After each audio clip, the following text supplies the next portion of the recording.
Oh man, I wish I was kidding when I'm talking about this, but no, this is very true, guys. So it looks like skill-based matchmaking, or actually more precisely, engagement optimized matchmaking, is on its way to coming to single player games. And just as I was getting up to get ready to do my regular morning stuff before going on into work, I saw that Drifter had posted something about this article. And sure enough, I looked it up myself on Google, and this article that I'm going to read to you comes to us from Insider Gaming. So it is titled "Sony Patent Aims to Change the Game Difficulty in Real Time as You Play." And sorry, guys, for not introducing myself because it's that serious. So I apologize. So, so the article reads, Sony recently published a patent that describes an innovative technology that would amend the difficulty in a game in real time, adapting to the player's abilities on the fly. It's not a concept that's completely unheard of in gaming, but Sony's patent speaks for enhancing or making more elegant to what already exists. And it says over here, tailored to you. It's the adaptive difficulty calibration for skills-based activities in virtual environments, and it uses graceful algorithms to assess how a user is playing and is dealing with certain mechanics and elements and circumstances. It will then adjust the difficulty by making those elements harder or easier to handle to encourage the player to stay engaged for longer, avoiding frustration or a feeling that the game is too easy. Instead of picking a traditional difficulty setting, the algorithms detailed in the patent would be dynamic, offering every player a tailored experience that is best suited to them. It would make it almost impossible for an outsider to gauge how difficult a game is before they buy it, as it would ultimately be different for everyone. All right, and there's one screenshot of the patent over here, and basically it goes from receive user information to store user information as part of a set of a user profile information, collect and store data as users play one or more games, generative evaluate game performance data, and then change difficulty parameters with a question mark, and then update difficulty parameters. And that was labeled figure 3.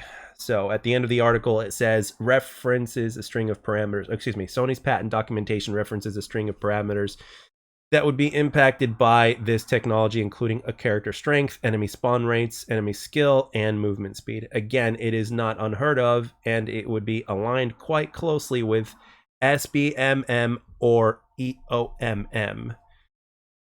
Oh man, I mean, first of all, what the hell is wrong with single player games? Seriously, first of all, nobody asked for this, nobody needed this. Single player games are immersive enough, and I think it's really important for the player to be able to choose how hard or how easy they want this to be. See, the thing is, they're forcing you to have a hard time in a game at this point. They're literally trying to manipulate your experience, regardless of your skill level, which really it ruins the experience, because some people just want to literally casually play. See, here we go. It's not at first with skill-based matchmaking or engagement optimized matchmaking in multiplayer games. They really obviously it affects everybody, but they went after the hardcore people, right? The ones that are paying the highest price are the hardcore people. Now with single player games, guess who's going to pay the price? I mean, everybody's going to pay the price, including the casuals. Like the casuals, people are just going to want to sit around and just enjoy a game on a regular ass difficulty to where it's not too hard and not too easy. And now they're implementing an algorithm that controls that for you. Now, all I can say is, number one, this better be optional, but I seriously doubt it. And number two, it's like, why? Like, why?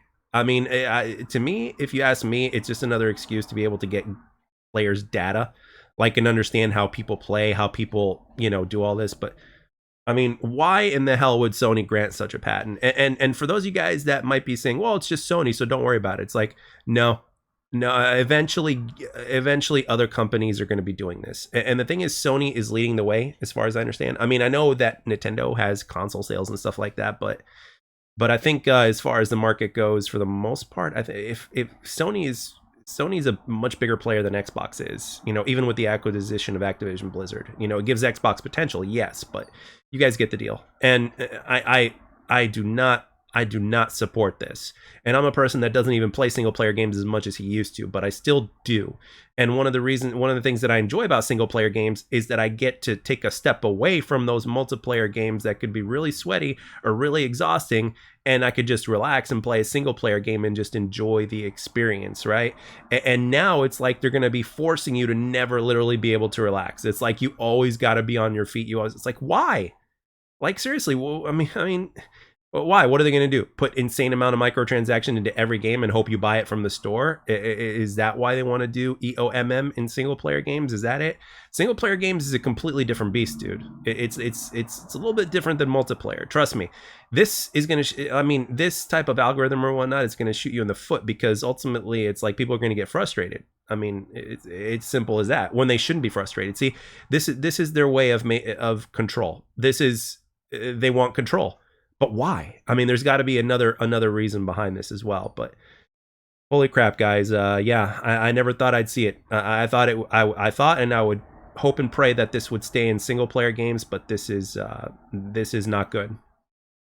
This is not good, and I don't know what we can do as gamers or what we need to do as gamers. But this has to be stopped. This is no. I mean, there's nothing wrong with having easy, normal, hard, very hard, and insane, like up to 3 to 5 difficulty settings per game that you can preset for yourself, or even change on the fly if you thought you made a very difficult decision and that's ruining your experience with the game, and then all of a sudden, you get to you get to go back and change your mind, so that way it's a lot more of a fun experience. But no, they want to do that for you, and it's like, no, it's like, I want to control my own gaming experience, right? Giving a player control is one of the things that made gaming what it is in the first place, especially when it comes to games like single player games.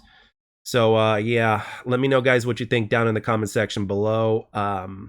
This is not good. I do not like what I'm reading.